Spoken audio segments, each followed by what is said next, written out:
Hey everyone, D here, and welcome to our big season finale discussion of The Mandalorian. We're, of course, diving into episode 20 or chapter 24, um, The Return. So, joining me as always, the Fandalorians. We got starting up top here from Smirking Reviews, Rob Stone. What's up, everybody? And of course, the true Mandalorian himself. The only one that's doing it the right way, keeping the helmet on. Down Willie! Oh, and he's on mute.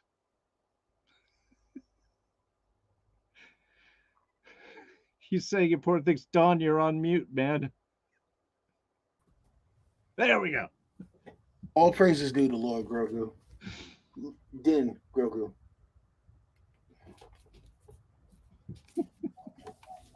This is the way. This is the way. All right. Always bringing the helmet in. He's doing this right. And welcome to everyone joining us in the chat, everyone joining us in the archives. Appreciate this. Of course, this is the big final episode for this season. Kind of bummed about, as it always seems to go, I don't know, too quickly. But yeah, well, let's dive into this. And let me just throw out here first my quick 2 cents. I like this episode. I enjoyed it. I liked the action. I liked how it got directly and to the point. Um, it did feel a bit rushed to me.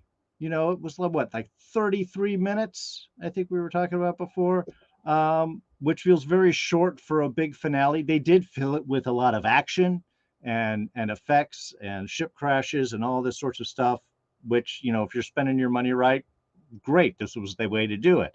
Um, I really only have 3 questions. Okay, maybe 4, but really 3 questions. And maybe you guys can let me know what you think about this. 1, where the hell did R5 come from?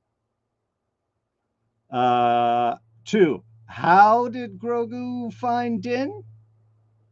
And 3, and most importantly, who are the spies? I know we had this big discussion last week. Was it Axe Wolf or Bakshi Hydra agent? Or was it the armorer? Was it the pirates? Didn't appear to be any of them.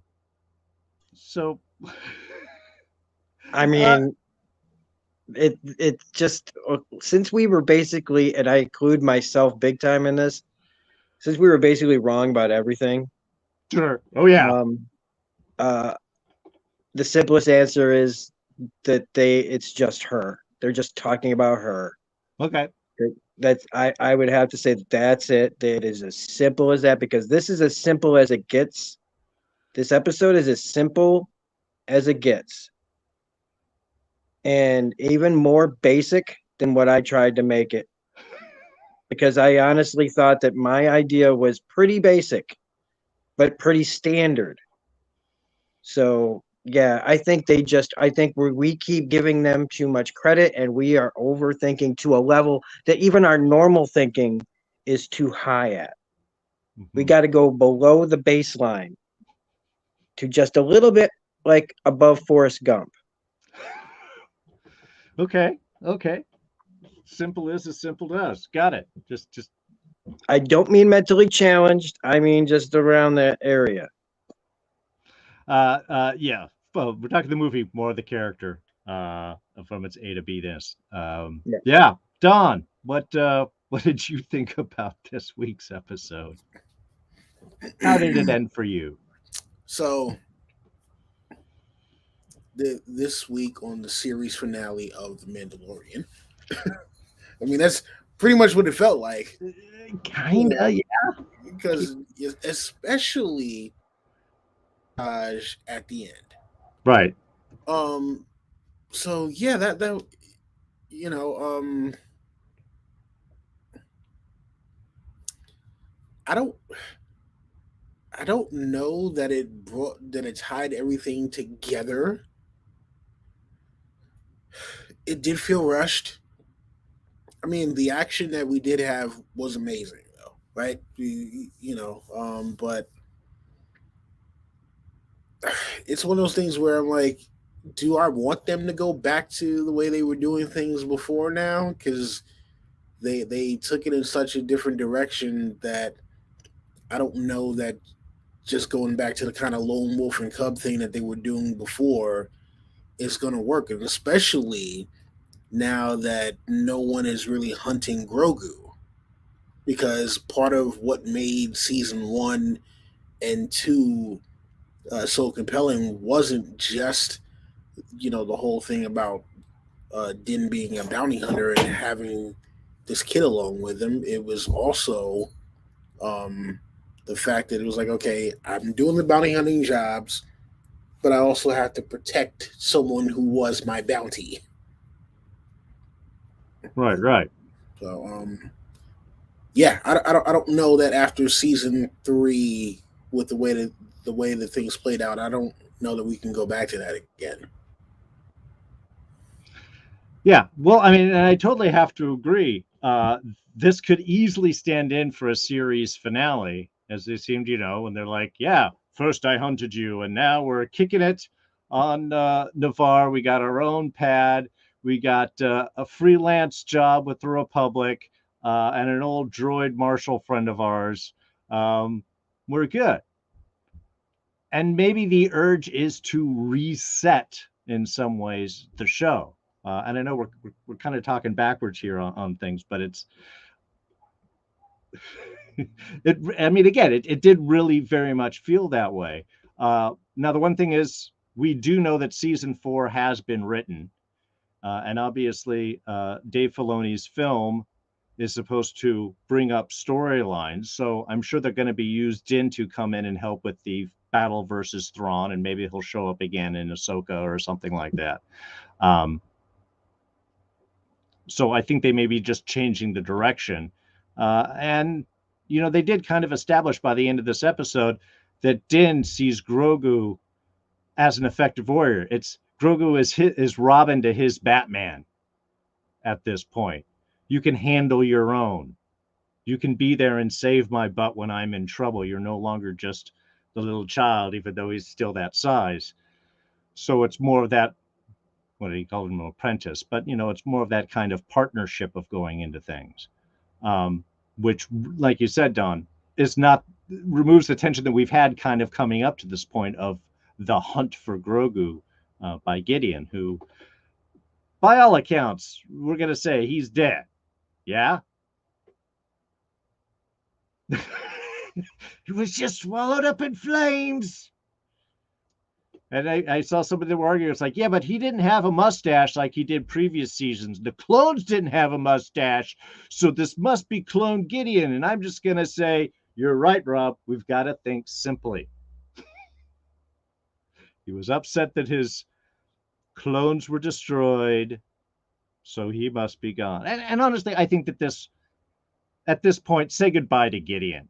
He just pops up in the last 2 episodes, is kind of menacing, and then gets captured, killed, or run away from. So what do you guys think about Gideon at this point? Are we looking for, is he going to come back? Are we glad to see him gone?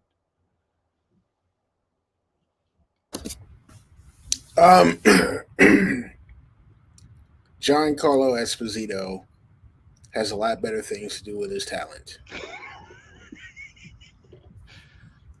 Even him as Stan Edgar in The Boys is probably a much better fit. No, there's no Breaking Bad. There's no Better Call Saul. But he is Giancarlo Esposito. There is something out there that is worthy of his talents. And I'm not going to say that this part wasn't worthy of his talent, but this episode in particular definitely did not give him the proper platform to showcase just how good he is. And I hate to say that because, I was a big time fan of the show, and as much as I enjoyed the visual spectacle,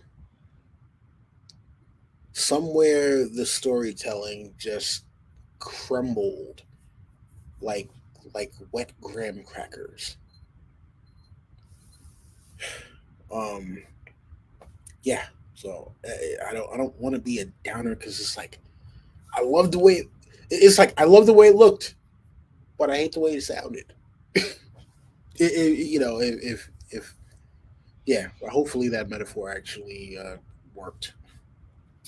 Oh no, I think I get it, and I've seen a lot of reactions around of kind of that same way, of kind of a mixed feeling of, wow, I should be excited, but Rob, I think you're right on the money. There, it's like, yeah, but was anything really surprising? I mean, look, IG-11 even becoming the marshal by the end, they find a little helmet, little new head for him, and send him back off. So now he's, I mean, there is a predictability to it, but I think it also, again, it felt weird because it was like, well, step by step. I mean, well, let's kind of move through it all kind of a little quickly, because the opening pretty much takes place right as it starts. In fact, I almost had to rewind it again because I always do the skip previously on because I just watched that stuff a moment before, and I had to almost back up to go like, whoa, wow, they're just jumping right in here, running down the hallway, being chased. Okay, cool. And Din off. I mean, and I thought that was all great. It just got weird as soon as, well, where's Grogu? Oh, he's saving Din. He got away from all you guys in that obvious droid thing or wherever, and was able to. I know he's got the Force. It could be the good low jack system. I'll go with that. But I liked the Mandalorians running and taking off when we've got to regroup and do all that. That was exciting. And the fighting was awesome. I like Din's whole fight against the guards and everything. I mean, and even when we get to the end, when we go against the I want to keep saying proletariat. It's the fancy guards. But they were very, I mean, they were action packed. There was nice back and forth and everything in these scenes. I don't know. Am I complaining too much? Is this just, oh, this is what it's all about? But first off, Din Djarin is the Star Wars equivalent of John Wick. So that is why he was able to beat the 3 Praetorian guards who, killed Paz Vizsla. Sure. Thank you for doing the correct pronunciation on that. All right. So yeah. As far as what I think about the Moff Gideon thing, and then I'll talk kind of about what you said at the end, though, about the action-packed stuff. Like, so, yeah, what you said is absolutely, like, Giancarlo Esposito does have better things to do with his time, but what this really is like when we find out that he's been taken, it means, oh, he's back. And he's usually, when your big bad comes back, they get the big bad usually gets what he wants for that moment. We've never seen him actually win anything. He has come to do things, and he's shot the place up, and he's blown things up, but he continues to lose. And then somebody comes and gets him. We don't see that. We don't see that victory, which is like somebody that she hired some people who to get him out. Which I guess, yeah, that's a big plot hole still. Like, I guess it does allude that there's more than one person involved.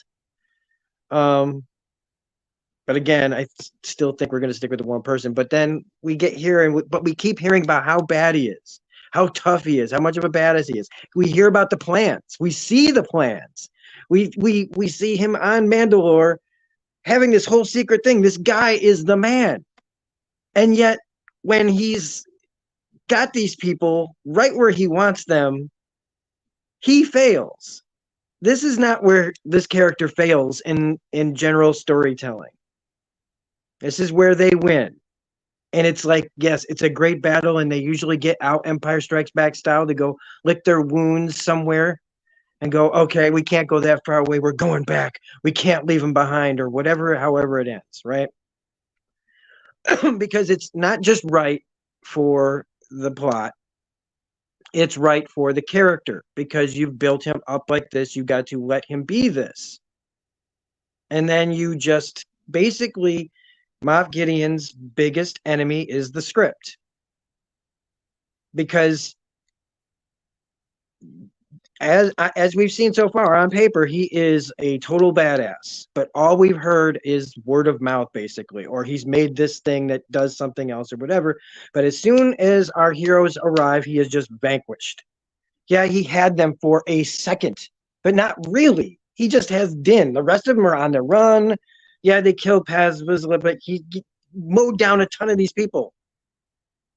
So it's really not even a victory. It's because he, you know what I mean? Like, we're still in the middle of it in this. And then he's just gone. And with when people talk about having villain problems, you know, we had at least one good one in Moff Gideon in Star Wars, and because the First Order is a joke, and Snoke was a joke, and the freaking whatever went on in Rise of Skywalker, as far as what I've heard of word of mouth, was a pretty big joke.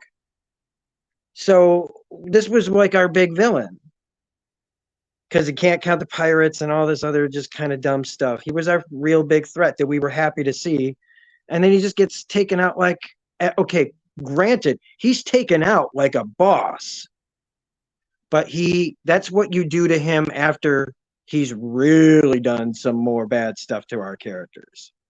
And instead, in this rush to get to whatever they're trying to do, they just cut to the most simplest. We're gonna end this like a 20-minute episode of Clone Wars. But Clone Wars would have done this better. Every one of the animated shows would have done this better. We would have had like 3 or 4 episodes just of all of this going on. And it would have been a little cheaper looking, but it would have been a hell of a lot more satisfying. So whoever's making the decisions to do all this, again, you can't blame all the people putting in all this hard work, because these people are busting their asses. Even the directors and all the people who do the special effects and everything that goes into making one of these things. The problem is whoever's green lighting these ideas and not having or not being as present as maybe they should be when they look at these scripts and what they're trying to do. Because in the end, it all ends up looking like it's just another cut up movie slapped together to look episodic that they've been doing since day one. And WandaVision got away with it because of its episodic and TV nature. But that's all this has been for a really long time now, since Disney Plus started. And the quality of your shows and the writing is important, and your characters are important. And it's getting tough to talk about being fans of your shows when you keep like just cutting them off at the knees.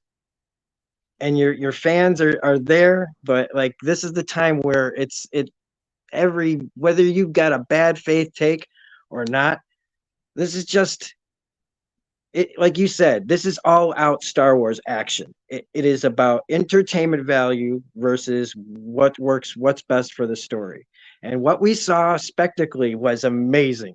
It all looked great, and everybody did such a great job. Seriously, nobody was like doing half-ass work here. Again, this is all about script and story, and it's like this reminded me of like the old Genndy Tartakovsky's Clone Wars. Just action, no if this was one of those episodes with no context, where the Mandalorians just shooting up, running out of the sky, and all of a sudden these white-looking stormtroopers come rocketing out of the sky, we'd be going, "What is going on?" And we'd enjoy the hell out of it, but we didn't even need context. That's what this was. It was all splash, and then whatever they tried to shoehorn in here was just poorly just slapped together and rushed, because we need to end this? We need to make this feel like an ending? Why?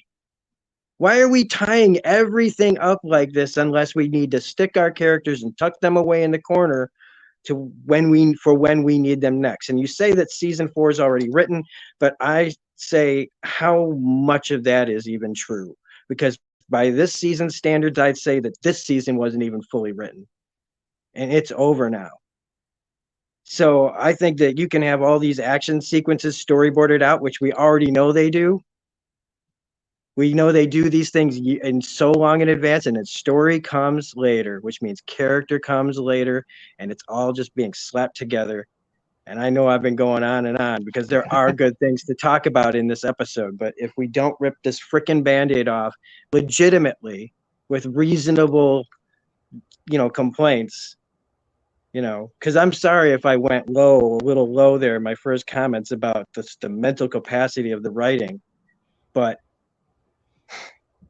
it's just we can do so much better, and we've seen them do better, and it just feels like, again, that they don't really give a shit, and that they're just trying to throw a commercial for all these other things. Because if we broke down this whole season, what really needed to be here, it would probably be done in 4 episodes, maybe 5. Well, and I think that's part of it, because it does feel like you said, this is usually the part where the bad guy wins for a while, and not just he takes Grogu for an episode and then we go back and get him, which is part of kind of a step. It's certainly a bigger win than he got in season 1. But you're right. It's like doesn't it feel like there should be like 2 more episodes of this, where this is like the chase across Mandalore, and then Din's captured, and then they have to like mount an attack and get some resources and then come in. Meanwhile, we've got the clones that are starting to wake up, and and again, it's like we've talked about these clones, and then we see them once, and Din's able to hit like the self-destruct button, where they just all kind of blow up. And when we were saying rush, this is the thing. It's like we're building towards this stuff, and then we take care of that. It's fine. We move on. Yep. Oh, the guys who broke out. Yeah. The clone thing. That's it. I mean, that clone thing right there proves like they didn't know what they were doing, because if you aren't going to do anything with them, then it made everything that you did with Dr. Pershing mean nothing. It meant nothing in the end, because he was the guy that was getting all it was his technology. It was like, you could have made that a 10-minute scene of him getting betrayed by her, just simply. This is all. If we're really being simple, why did they overcomplicate that part? That would mean nothing later on by the finale. Because if they could have at least extended the episode by having a naked clone fight. Just a bunch of slippery clones of Moff Gideon flopping around at him. They could cut it together so you're not seeing nothing. But like, it'd be like a crazy horror scene, where like Moff Gideon comes in and then he's like, no, like, then at least he'd be able to see him burn, and he'd be even more angry. Some kind of justification, anything more than like what the rush job that was here. Because again, when you do these things, it starts making things that happened before make less sense than they did before. I don't think anyone wants a naked Moff Gideon fight, but I see what you're saying. That would look cool if there was actually a bigger destruction to it. Don, did you want to weigh in here on the multitude of stuff we've jumped around with? I mean, listen, at the end of the day, no. Just no.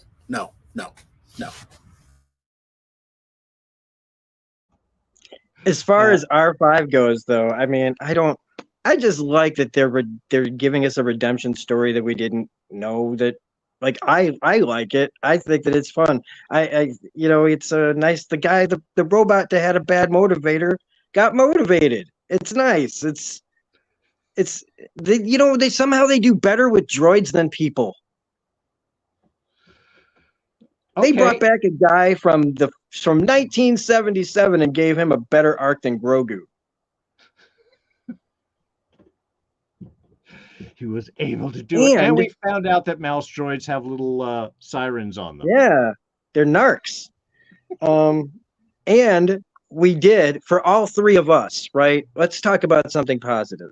For all three of us right here specifically, we got to see, and I'm so glad I was wrong, was that, and I don't want to butcher his name, but Simon Cassianides, who Yes. played Bakshi on Agents of S.H.I.E.L.D., the Hydra bastard spy, gets the biggest, he was the VIP, or the MVP of this episode. This guy made me, like, I was convinced he was going to be the spy because of just, I prejudged him because of the work he did on Agents of S.H.I.E.L.D. And through that whole, tell me, or did you not feel like when he got up on that bridge that he was going to be like waiting for everybody to vanish, and then he was just going to like turn on everyone? And he didn't. He stayed in there. Like, he waited to the last second. You thought he was going to go down. He shoots his way out, and he's the guy chanting at the end.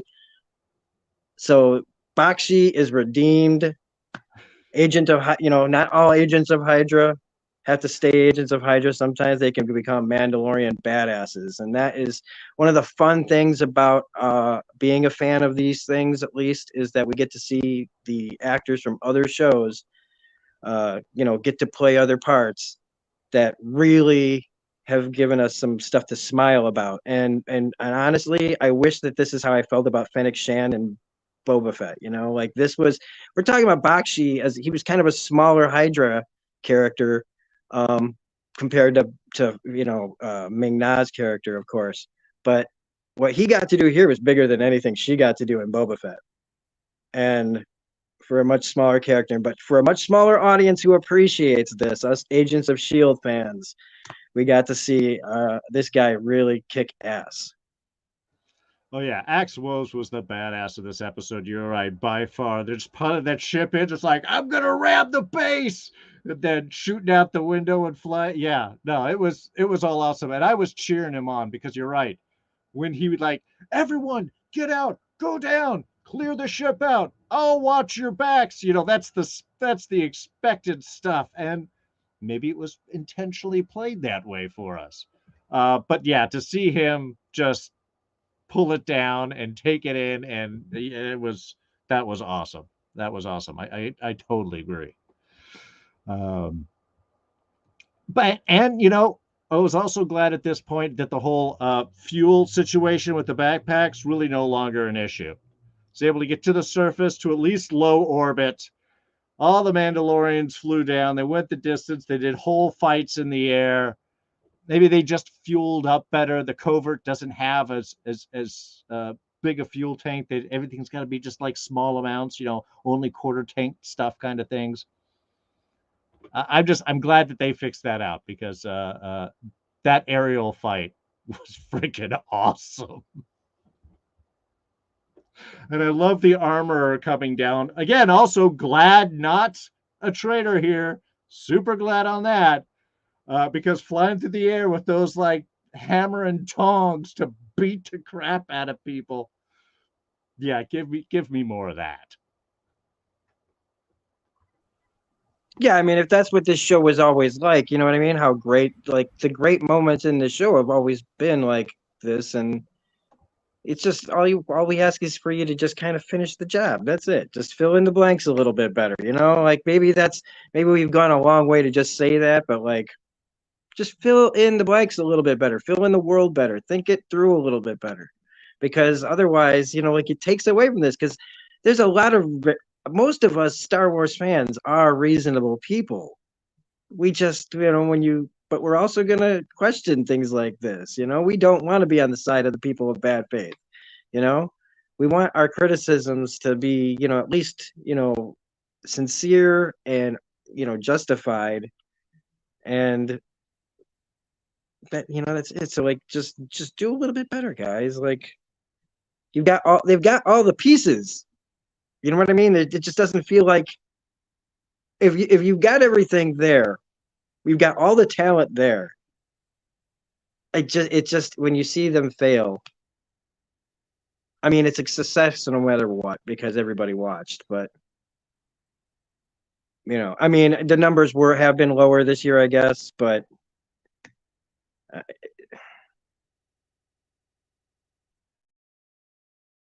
Well, part of that's the problem, I think, with waiting 2 years in between seasons. And the fact that you had Book of Boba Fett takes part of the story. Now they're expecting we're going to watch all the things, but honestly, not everybody does that. So I think that kind of threw some people off. Like, what happened to the Luke guy? And again, also, and we've talked so much, I think how the season has felt a little uneven in its storytelling. Like, again, even there was a bunch of stuff they even could have cut out, pushed this all up a lot further, and then even in 8 episodes, you would have had another episode or two to do a kind of a bigger Moff Gideon, I'm the evil Lord of Mandalore type kind of thing to really have everyone take back. Though, again, Axe going down with the light carrier and crashing into the base, pretty cool. Yeah, Don, did you have something to add on there? Yeah. So just like you guys talked about, Axe jetting off, going, telling everybody to get off the ship. I thought that it was either he was going to show up with a bunch of those dark troopers behind him, or B, once I saw this, like, okay, there's nobody with him, he's telling everyone to get off the ship. I was like, okay, and this is when now when he transmits to the rest of them. Yes, we have the light cruiser back for you, Moff Gideon, or something like that. And when that didn't happen, I was like, oh, I'm totally shocked right now because the previous episode having that title definitely made him a suspect. And then, the armorer, when she shows up, he was like, Bo-Katan, here's your fleet, or here are your reinforcements. I'm like, oh, and no, those are actually the Mandalorians. Okay, I guess she's not a spy either. I'm so confused. Oh, but this looks awesome. I mean, pretty much that's what, where it left me. I was like, oh, wait, but she's the. Oh man, that looks so badass. It is how they get you, because there was so much kind of beauty in all of this. That's the hard thing. It's like the criticisms here. It's like nobody did a bad job. Everybody did a great job. The performances were all great. The fights were really done. The action was up there. It just felt like everything got squished together. It's like, go, go, go, hit all the high points, and we're done. What? So, yeah, that's kind of the hard part. I want to throw out one thing with the spies. I did see one, and I am not my biblical knowledge is rather minimal. But there's apparently some Old Testament reference to a group of people that Moses sent out to search through the land, and they were called the spies. I don't know how much of that is true, but if this is some biblical reference, I think that's really aiming into some. It's not something that Star Wars needs. I don't know what crowd that you're appealing to, if that is what you're referring to. Even I don't think they put that much thought into it, but I do think that there was what he might have been saying is this, and maybe I'm wrong, but this is what I was thinking. And then as you described, I was like, it's kind of what I was thinking here was even maybe, okay. So I said, oh, well, maybe it's as simple as it's just her, right? Right. What if it's even, like I said, here's the baseline. You got to go lower, apparently, which would be they are the spies. Them going to Mandalore. They were spies. They were the spies inside the place. They just didn't know they were the spies. I'm sorry. That is a lower one. I see where you're saying that. I see where that is. And you're right. That would make sense from a very simplistic, straightforward level. They're not I- supposed to, like, they're spies for, from their perspective, from Gideon's perspective of those people, they're the spies. Yeah, from at And least if from a fan somebody would, reception standpoint. and I'm only saying that because this would come from somebody who thinks they're clever. No. Edward Norton in Fight Club was clever. That's true. Okay. Brad Pitt said so. But this is what somebody who thinks they're being clever thinks is clever. And it's not. It is below baseline, buddy. And I'm starting to think that that's what it meant. Because if spies was plural and I didn't even pop that into my head, it took that guy talking about the Bible to make me go, maybe we're onto something. Not that I'm endorsing the Bible, which I don't. No. I mean, it makes more sense than the other one that I came across. So I will take that. Well, we did have one big shift in this. I mean, again, there were character arcs and movements here. Obviously, people we thought that could betray us did not, and I think we universally think that was awesome. But this is the first time where Din really appreciates what Grogu does and sees him more as the equal. Again, he has now become the official Robin to his Batman. Because Din Grogu showing up helps save his butt. And then he's like, okay, you and me, we're going to go get Gideon and take care of this, right? We're doing this together, right? It's no longer the I am protecting you. It is we can protect each other. And I thought that was a really big kind of moment for this show, especially considering how upset he was about, Mech IG-12 there for a little while. And now it does a lot better. So what did you guys think about that kind of shift there as we move into the taking out the people in the Qui-Gon Jinn hallway of guards?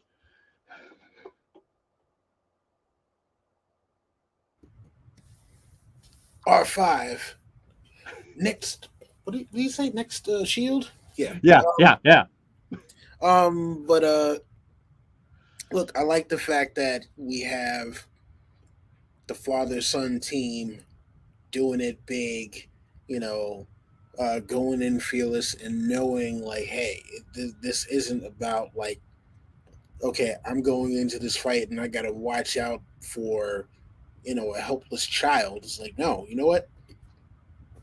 This is not only my son, he is my apprentice. He has saved my ass a couple of times. So, and he has something that I absolutely do not have, and that is the Force. So, hey, cool. Let's do this. Nice. And yeah, man, that hallway fight, I loved how it was like each level up. I go in with nothing, then I get a weapon from here, then I go use that against the next one, then I grab a shield, then I go to the next one, and now I'm coming up with the hammer and everything. Yeah, R5, as you'd mentioned, Rob, having his redemption arc.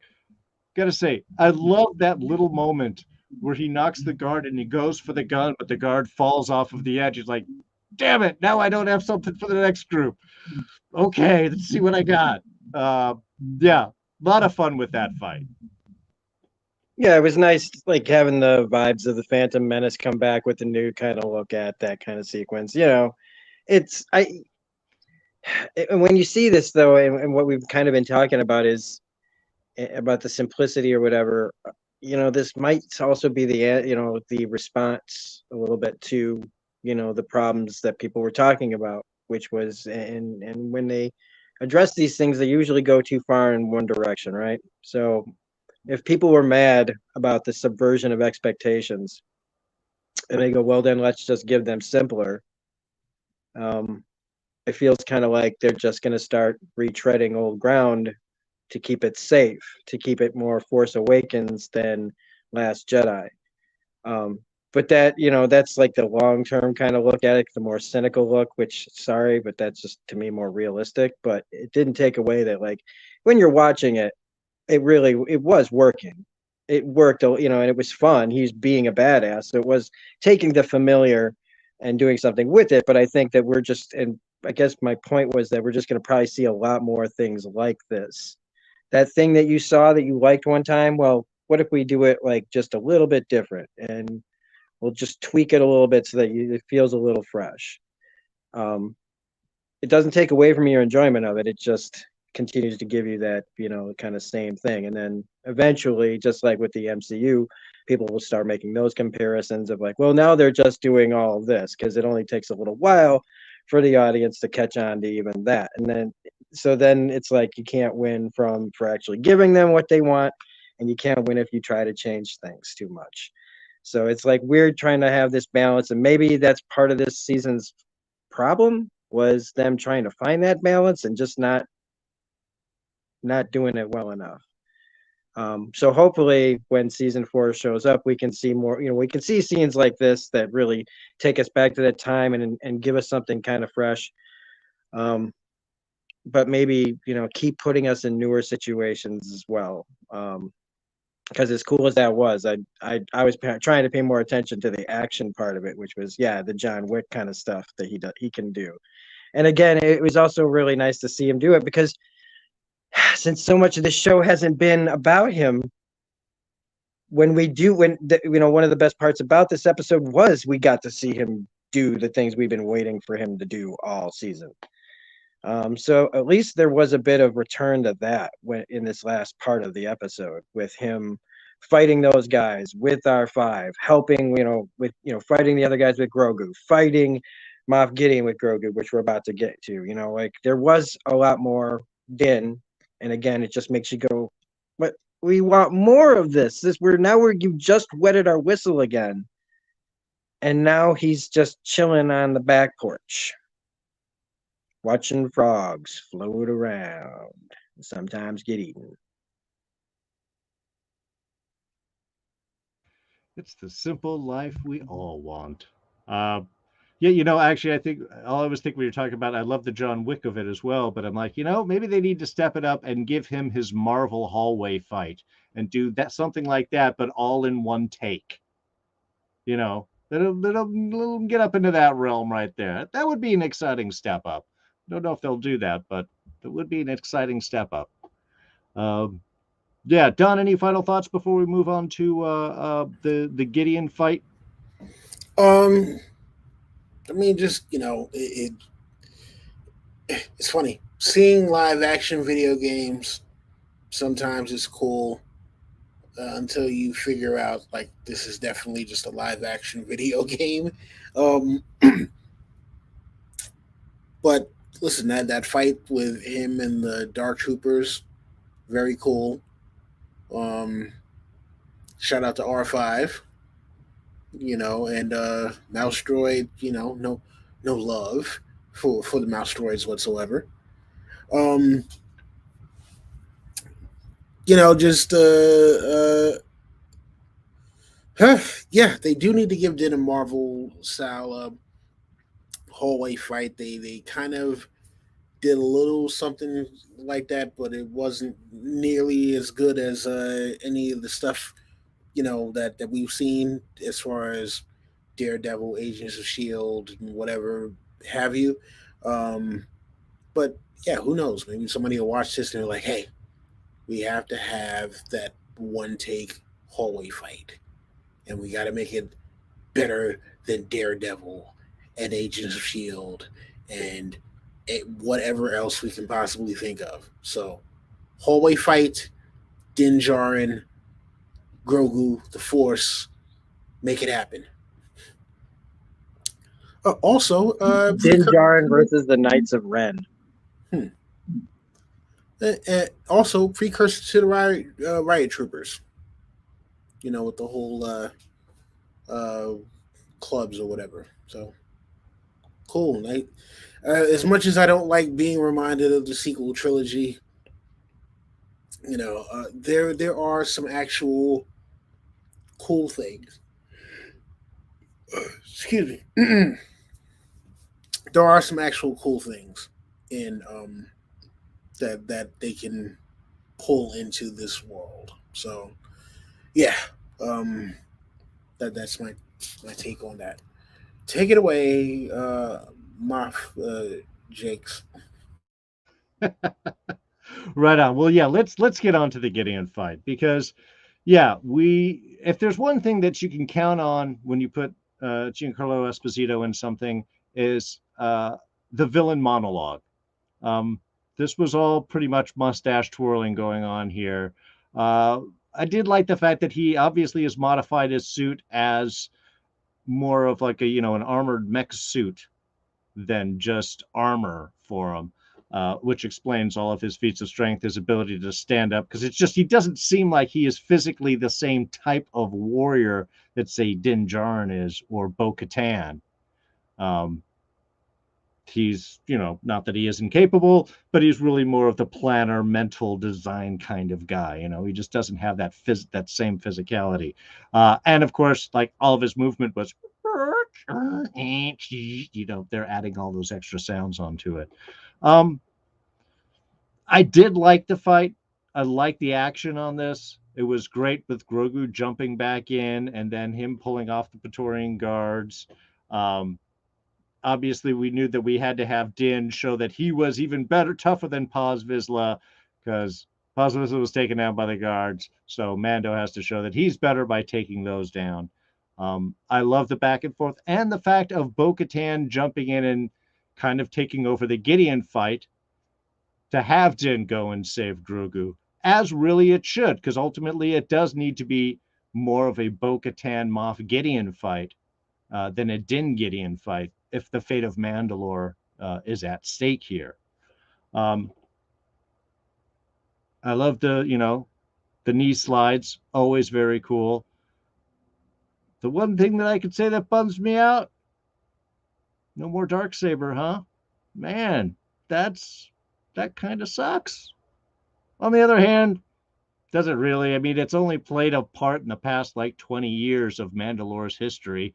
It was a short while, but then Paz Vizsla had it hidden away, or Pre-Vizsla had it hidden away for a while, and it just pops up in the midst of Clone Wars there. Then it gets lost, then found again, and then kind of lost and now popped up. So is it really that important? But still sad. Anyway, Don, what'd you think about of our final battle here versus Moff Gideon? So the final battle was pretty cool. Yeah, it was pretty cool until the very end because, well, no, not even just until the very end. When we find out kind of the reveal of what Moff Gideon was up to, and then it was like, like you come to the realization, like, wait, okay, literally that was it. I mean, we kind of predicted that, but um, that's it. Okay, and when you finally get through the whole battle, yes, badass battle. Love seeing the team up of Din, Grogu, and Bo-Katan versus Praetorians and also Gideon. But when Axwells comes down with the light cruiser, I'm gonna say like unfortunately Gideon's death was kind of anticlimactic. I think it would have. I think it would have played better, personally, if during that whole incineration scene that he actually kind of crawls out, and you think that maybe he might have somehow survived, and then he just collapses and is just nothing but like a smoking husk on the floor. Because to see him incinerated like that, it was just kind of like, okay. And forget about whether or not I'm sure we're going to get into the whole speculation of clone or not, but it's still, to me, it was kind of like, all right, well, you did this. You incinerated him. And yeah, it was in this big, massive fire, and yet somehow it felt like I felt nothing, which is absolutely tragic. Tragic, yeah. Um, Gideon got wiped out, and I felt nothing.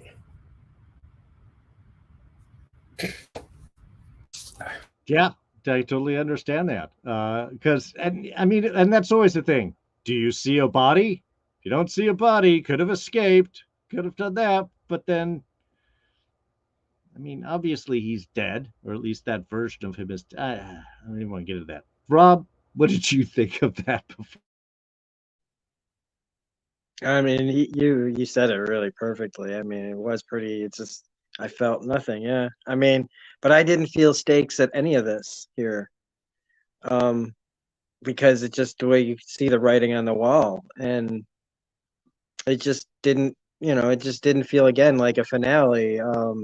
Stakes are raised in the season finales that we normally see, and in this, it just like I said, it just doesn't. There's just not enough. We're missing a whole bunch of stuff, and it's disappointing to see them go out like this because yeah, I mean, everything leading up to the very end was cool to see.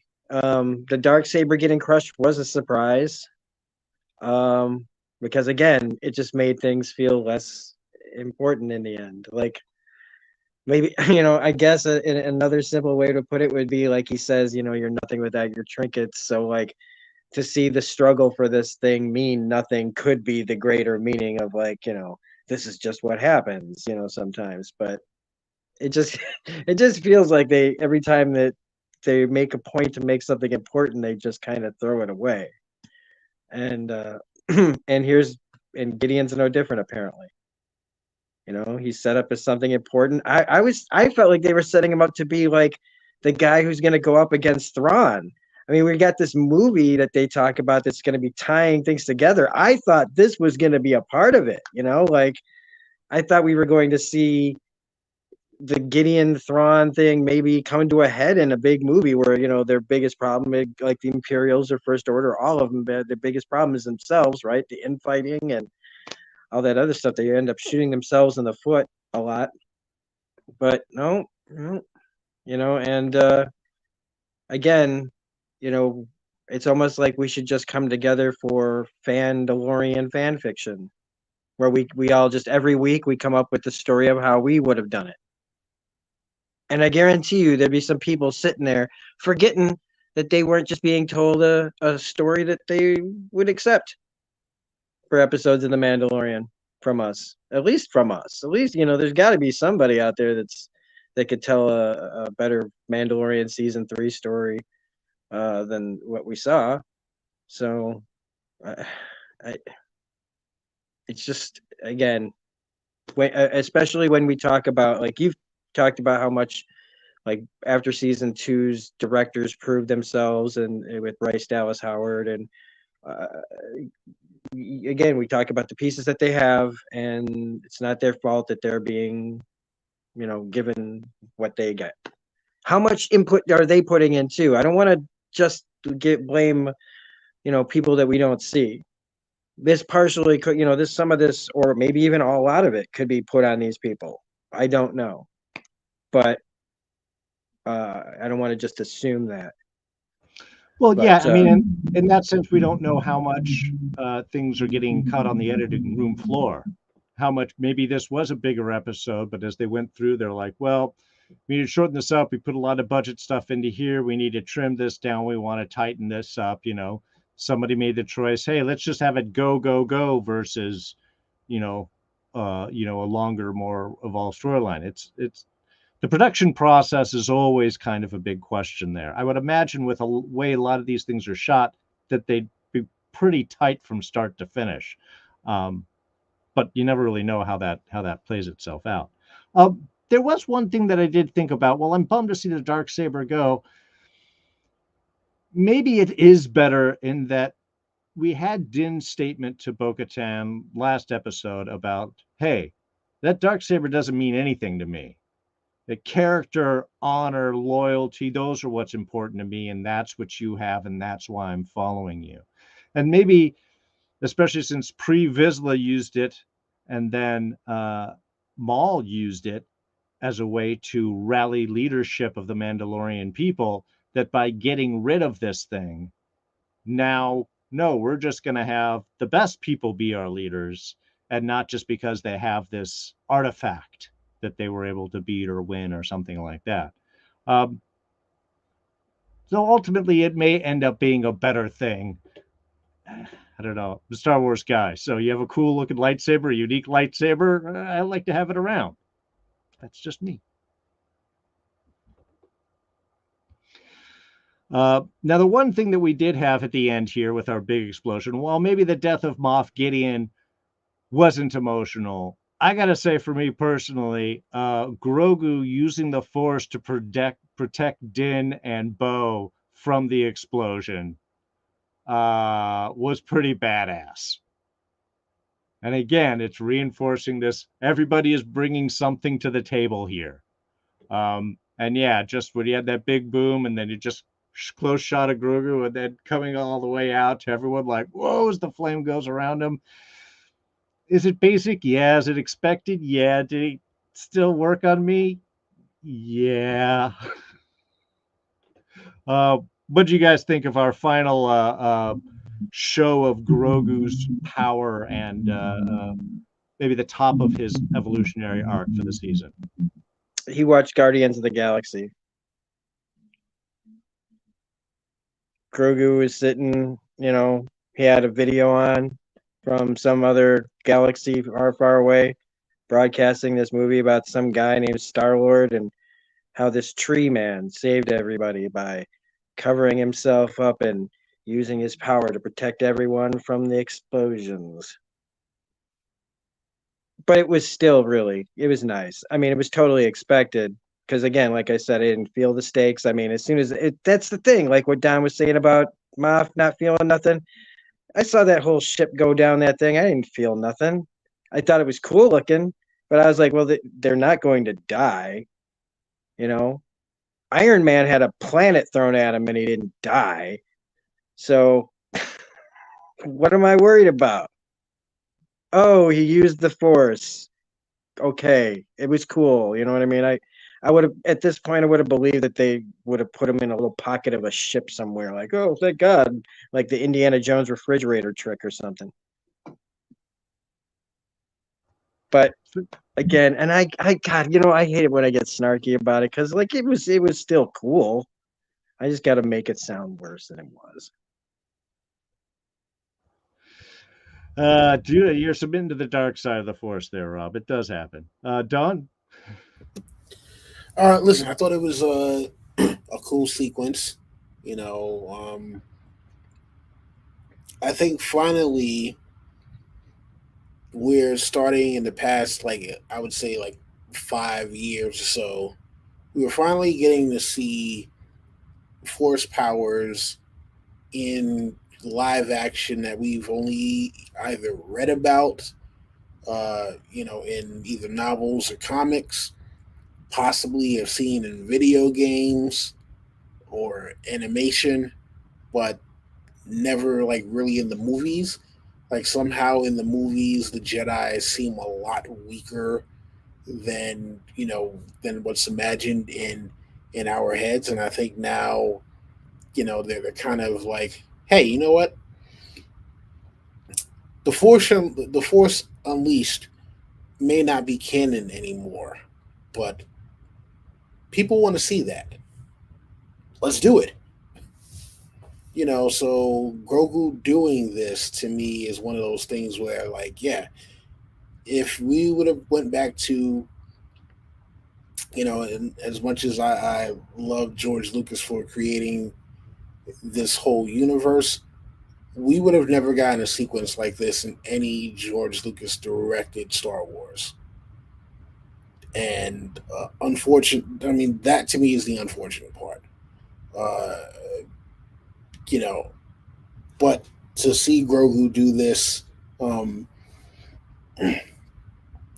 to me, is one of those things where it's like, yes, This is his kind of time to shine. This is his moment to loom larger than life, because even though Bo-Katan knows a little bit about how some of this stuff works from her time, interacting with Obi-Wan, Ahsoka, and any other Jedi who came around during the Clone Wars, uh, Din, for him, like Grogu, he's met Luke, he's met Ahsoka, he knows Grogu, does not know the extent of how they're able to use the Force.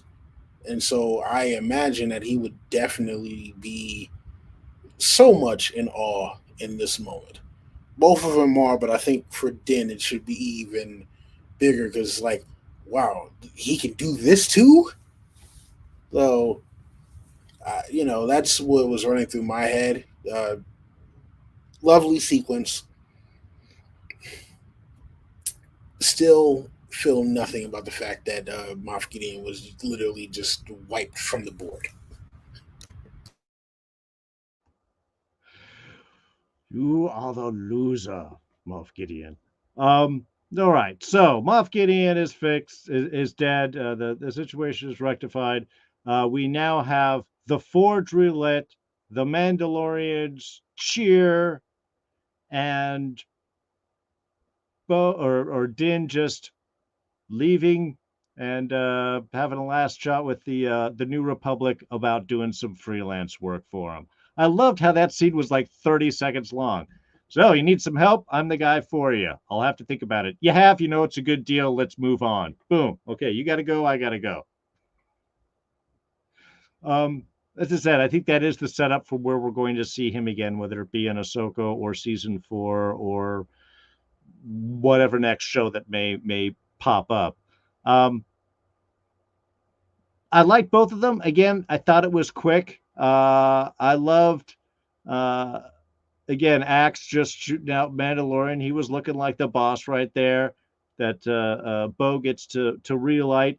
Kind of surprising we didn't get like a parting shot discussion between Bo and Din, though maybe that just from a momentum feel wasn't wanted, because it looks like, well, one Mandalore. Well, Mandalore's all yours. I'm out. I'm gonna go chill in my cabin with Grogu, uh, which again separates him, so we don't have to worry about Mandalore in any future thing. And again, it frees up the character to do stuff, uh, be a freelance worker for the New Republic.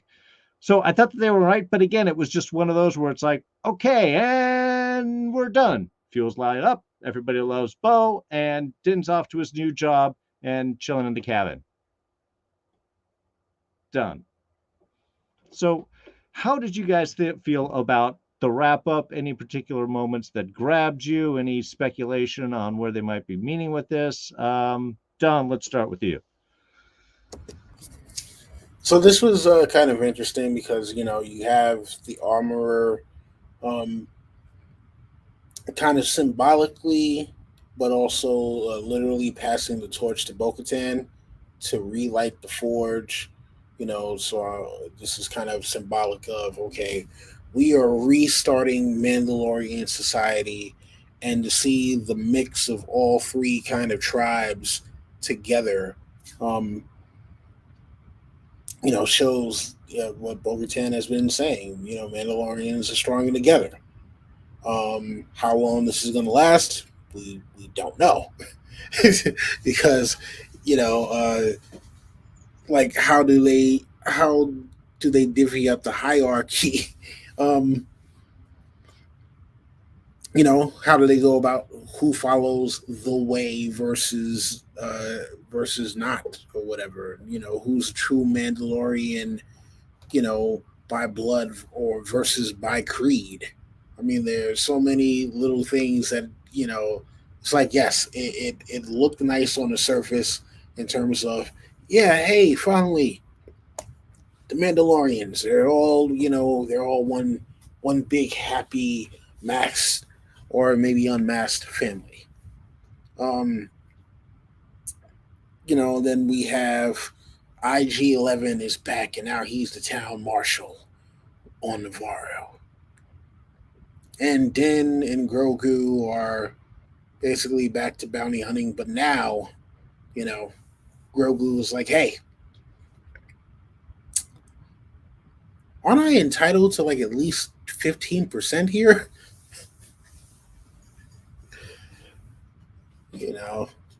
Don't I get at minimum 15% even as an apprentice?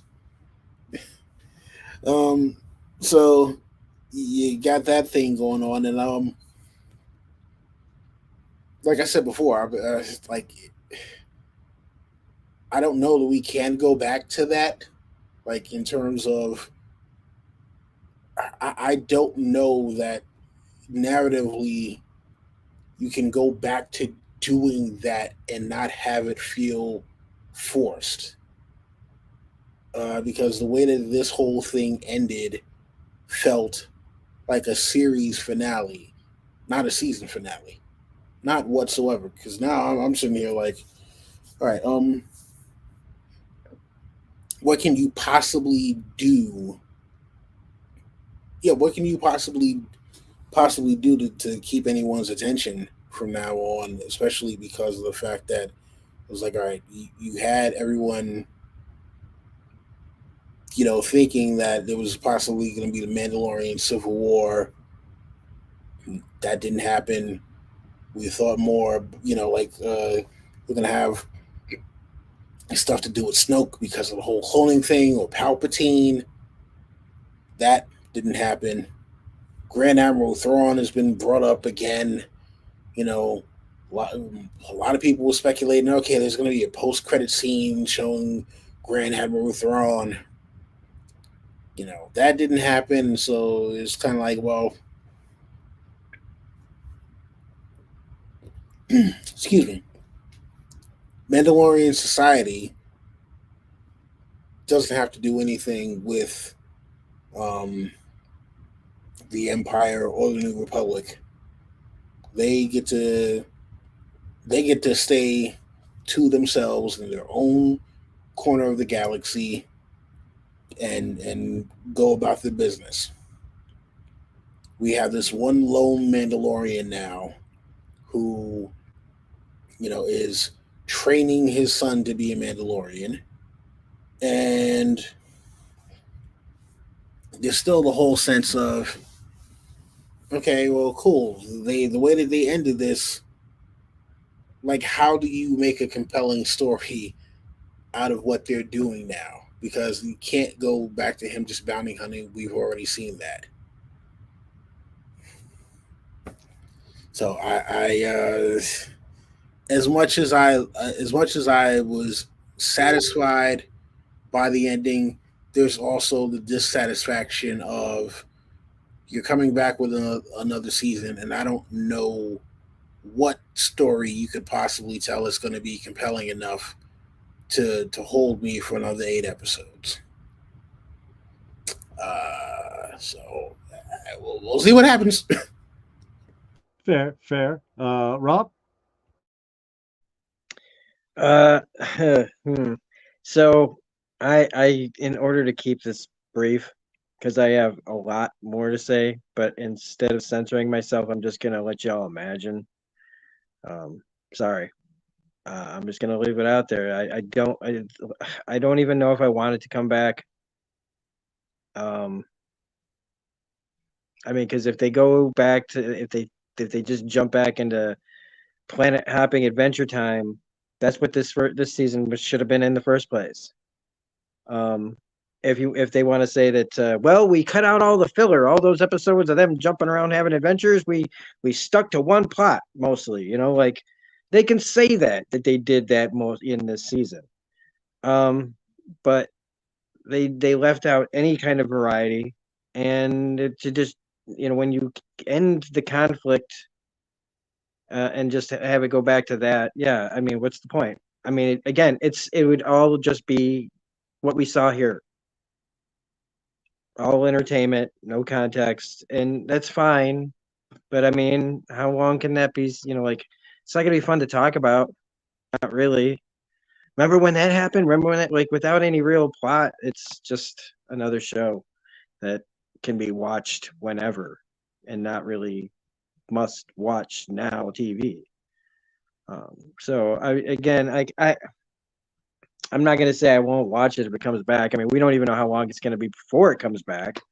You know, for all we know, we just because it's again, you know, we've got a timeline. Everybody, remember, we don't break timelines. We don't say we're going to do things and then push it back. You know, and then make you lose even more interest through the loss of, you know, more time gone. So how this ended, whatever, man. It was like they couldn't. It was like trying to get out the door when you're, you know, you know what I mean. Like we're trying to leave a party, and you're just trying to get through the door, but there's people trying to talk to you out along the way, just trying. Like they're just like, let's just get out of here. Let's just end this. Go, go, go, go, go. Like it's like they just couldn't wait to get out of there, get out of this whole season. The way it just like boom, close the door. We're done. Let's get out of here. Move on to the next thing. Oh, we're doing Ahsoka next. Okay, boom, boom, boom, bing, bang. Like, I'm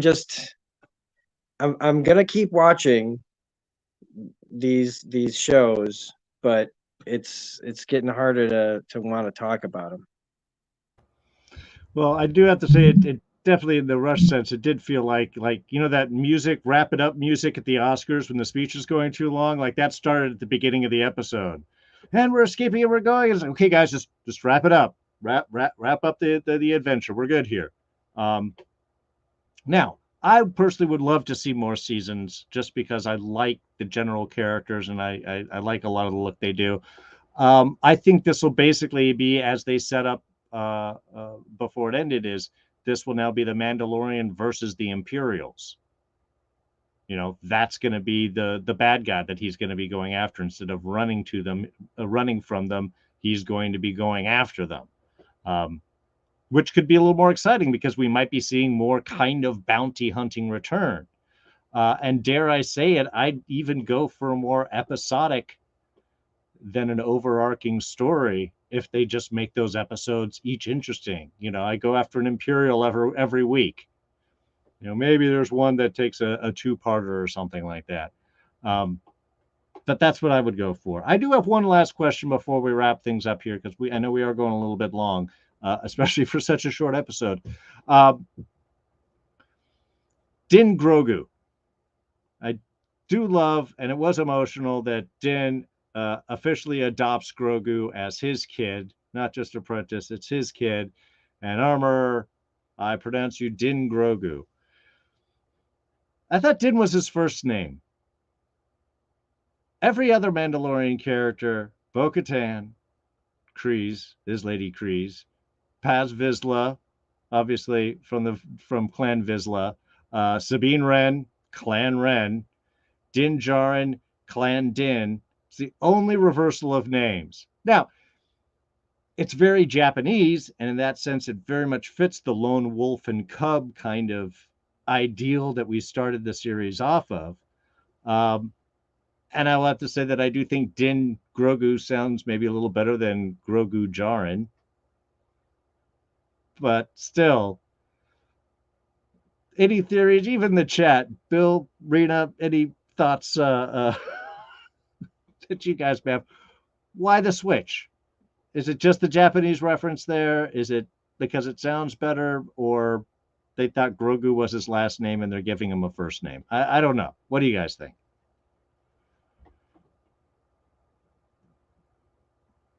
Don, let me throw it to you first. So I am going to say that they had absolutely no idea that they were going to do this. And then they went and said, which sounds better? Din Grogu or Grogu Djarin? Din Grogu sounds better. Hopefully nobody makes enough of a fuss that we actually have to explain this. Because yes, while he may not be Mandalorian by blood or by clan, he is Mandalorian by creed. But every other Mandalorian that we have ever met and every other Star Wars character that we have ever met. First name, last name, given name, family name. Um, so to have Din Djarin be the first, huh? Interesting, especially within this particular culture. It would be one thing if, like you made the reference about Japan. They also do that in China. I believe also, no, I don't think Korea does the same, but definitely Japan and China, right? Um, so to have this now where you have someone who's in this same culture, but for some reason has the reversal of name, like unless that was the name that he had from before, before he got found, when he was before he was a foundling, and kept his name and never got adopted by someone else. He just was an apprentice, and then he finally was adopted fully into the Mandalorian way. Other than that, it makes absolutely no sense to me. Fair. Rob, thoughts? I mean, it's probably focus grouped kind of thing, like the kids. Do we, like the kid? I think it's kind of insulting, really, because not like historically, like yeah, there's the way that we've always seen it, but just that with the rise of the increasing rise of popularity in manga culture and kids learning, they could say all kinds of crazy names these days. Your kids are remembering how to say these things that they wouldn't normally have to remember, but they pick up on it. So I don't really see any reason why it's not just Grogu Jaren. Are they worried that kids can't spell it or say it? I don't know. uh doesn't matter. The box has a picture of the character. They don't need to know the name. So like, just why?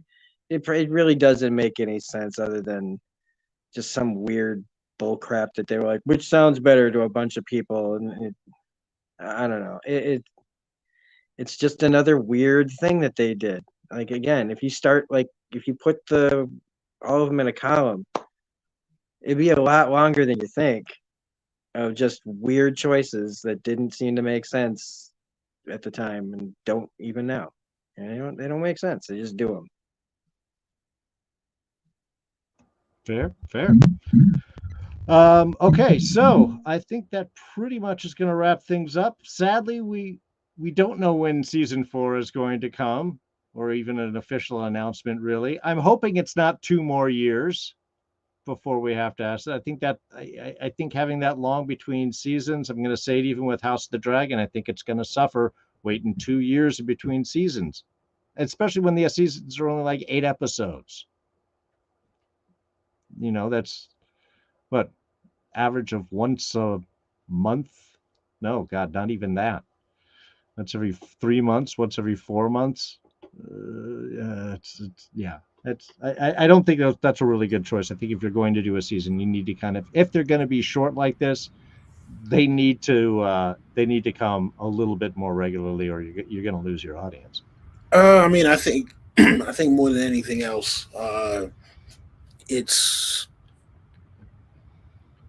the post production, probably that, and maybe scheduling, because this they're at the point now where there's a lot of these actors that are taking on multiple projects at the same time, and some of them you're talking about mixing movie actors with TV actors to bring some of this to life as well. And so, with those kinds of schedules, that may be a large reason for why just getting being able to get everyone in the same room. But then the other thing too, post production. I mean, look at we've said it this entire stream. Mandalorian looks amazing. I said to my girlfriend a couple of weeks ago, we were watching. It's either we were watching an episode of Mandalorian, or we were watching some other thing. Maybe it was a Marvel show. don't remember. But the point is, I was like, you know what? This is on TV.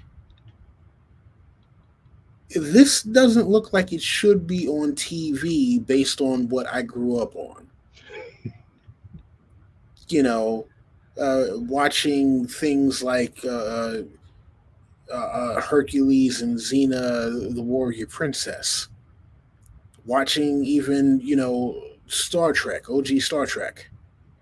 Even if you think about, the couple of live action things from Star Wars that have aired on TV prior, the things that no one talks about anymore. Um, like compared to compare that to what we're getting now, and it's like, okay, you know what? Yes, I can be upset that it took 2 years, but look at what's on screen. That's fair. That's fair. I would certainly want it to maintain the look. So I agree with you on that. But I think that's going to be it. We will be coming back in a couple of months when Secret Invasion finally drops, which is going to be June 21st. So the Thursday or Fridays after that, we'll be back. I'll put out notices on all of the social medias and things as soon as we get a regular idea down on that. But in the meantime, folks, anything that you guys are up to, anything that you guys want to plug, Rob, let's start with you. Yeah, so we're kind of back a little bit. I mean, I'm back to work on stuff officially. On my secondary channel at Smirking Reviews Classics. We recently put up the two Rob's Never Seens for Rocky and for Duck Soup. They're low budget because right now the best way for me to film is to not film. I can't really do these kind of the videos I want on my phone, and my laptop is not working very well. So all I got is I'm it's kind of back to basics for me, but still trying to put out like good stuff. And I got a couple of scripts going on for projects that I'm literally going to be recording for, including one for this guy. Right, my finger won't even fit. That I gave everybody that's on the Discord a free review, and so we're taking things one at a time. And I'm working on Darrin's and someone else's right now. Darrin's review is bloated, but that's because of me, not because of him. So I'm working on a big kind of thing, but we're gonna have a bunch of stuff in just about every week, at least one good video a week on my channel. It's been planned out for a little while, and there's also going to be one that I put out on social media. I'm going to make a short for my YouTube channel where everybody gets to pick one of. There's 3 choices to pick from, and it's three movies that I would never have reviewed. So keep a lookout for that short on my YouTube channel. Otherwise, you can also find me on Smirking Rob Plays on Twitch, all one word, and that's about it. So. Excellent. Don, what about you, man? Listen, you can follow me on Twitter. I don't really tweet much, but it's at idonwillie. It's IDONWILLI. And you can find me, on one of these guys' channels doing stuff. And who knows, if House of the Dragon or one of these Game of Thrones shows ever comes back, maybe I'll start doing reviews on that again. Also, every now and then you can catch me on Enchantment of Eternity and possibly Alyssa Jean reviews, and yeah, wherever else people want to invite me to. Otherwise, like John Carlo Esposito, I got better stuff to do. Unless I get invited. Excellent. Well, yeah, speaking of Enchantment of Eternity, I'm actually going to be joining Mark, I believe, this Monday, 6 p.m. Pacific. We're going to talk Picard Season 3. Really excited. Man, that has been such a frickin' joy, this last season of Star Trek Picard. Just a blast. And it's given me my little feel until Strange New Worlds comes back on June 15th, which I also cannot wait for. actually did a brief discussion on the Next Generation episode Reunion on his channel about a week ago. If you guys are big Next Generation fans, go check that out. We did a nice little deep dive into the episode. First appearance of Gowron, the big-eyed Klingon. I love that guy. Other than that, I'm doing audiobooks right now, or trying to. You guys can check me out on Audible. There's a link below to the 2 books that I'm doing, both by author B.J. West. First one is Teeth of the Rakshasa, and the second one is The Raptor's Nest. And look forward to Temple of Andromeda, which should be coming up the next couple of weeks. So there'll be a nice little trio of books, good series there. If you guys like audiobooks, go ahead and check that out. Otherwise, like I said, we'll definitely be back come June when Secret Invasion comes in. I do have a couple of plans, 1 or 2 things to drop off. So please be sure to hit that subscribe button, hit the notifications to let you know whenever anything new drops. Otherwise, thank you so much for joining us on our Fandalorians discussion of The Mandalorian Season 3. Y'all take it easy. And now we dance our way